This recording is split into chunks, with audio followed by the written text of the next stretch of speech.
ఎక్కడో దూరాన ఉన్న ఇరాన్ లో బాంబులు పడితే ఆ సెగ కాశ్మీర్ లోయను దహిస్తుంది.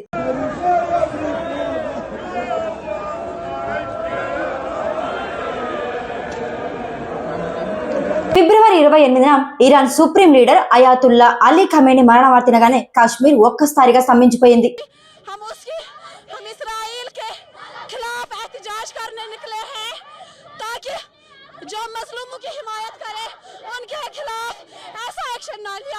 ఇది కేవలం సంతాపం కాదు, ఇది ఒక అంతర్జాతీయ రాజకీయ తుఫాను. అసలు కాశ్మీర్ లోయలో ఏం జరుగుతుంది?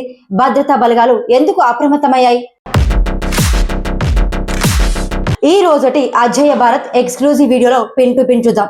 శ్రీనగర్ లోని హసామాబాద్ అండ్ ఇమాంబరా ప్రాంతాల్లో వేలాది మంది ప్రజలు నలుపు రంగు దుస్తులు ధరించి ఖమేనీ చిత్రపటాలతో ఊరేగింపు నిర్వహించారు.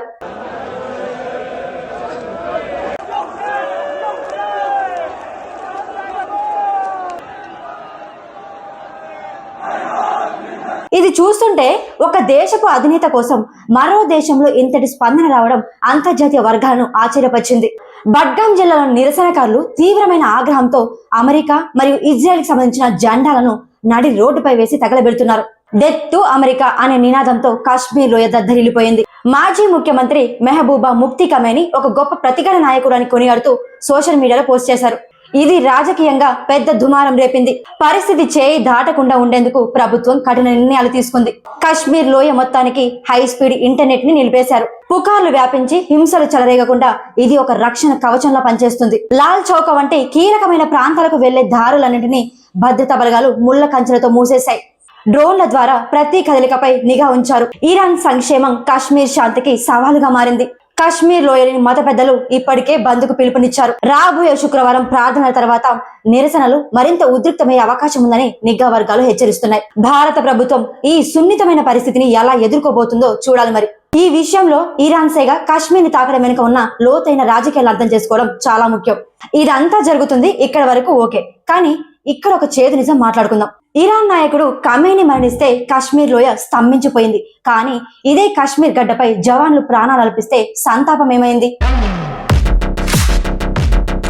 మన సరిహద్దుల్లో -డిగ్రీల చలిలో ప్రాణాలకు తెగించి పోరాడే సైనికుడు చనిపోతే ఏ రోజైనా ఇలా షాపులు మూసి బంద్ పాటించారా? మన దేశపు త్రివర్ణ పతాకం కోసం రక్తం చిందించిన వీరుడు కంటే వేరే దేశపు జెండానే మీకు ముఖ్యమైపోయిందా? వేరే దేశ నాయకుల కోసం ఏడ్చే మీకు మన దేశపు జెండాలో చుట్టబడి ఇంటికి తీసుకెళ్లే జవాన్ల కన్నీళ్లు మీకు కనిపించలేదా? ఫిబ్రవరి 14న పుల్వామాలో మన 40 మంది సిఆర్పిఎఫ్ జవాన్లు అమరులైనప్పుడు దేశం మొత్తం ఏడ్చింది. కానీ అదే కాశ్మీర్లోని కొన్ని వీధుల్లో అప్పుడు నిశ్శబ్దం రాజ్యమేలింది. వేరే దేశ నాయకుడి కోసం రోడ్లపైకి వచ్చే గుంపులు మన వీరుల శవయాత్రలో ఎందుకు కనిపించవు? కెప్టెన్ అంశుమాన్ సింగ్ మంటల్లో చిక్కుకుపోయిన తన తోటి సైనికుల ప్రాణాలు కాపాడడానికి తన ప్రాణాలనే పణంగా పెట్టిన వీరుడు.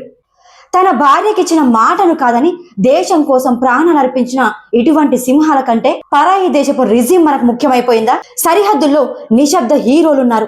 సియాచిన్ గ్లేషియర్ లో మంచు తుఫాన్లో కూరుకుపోయి శ్వాస ఆగిపోయే వరకు దేశాన్ని కాపాడే జవాన్ కు ఇచ్చే గౌరవం ఇదేనా?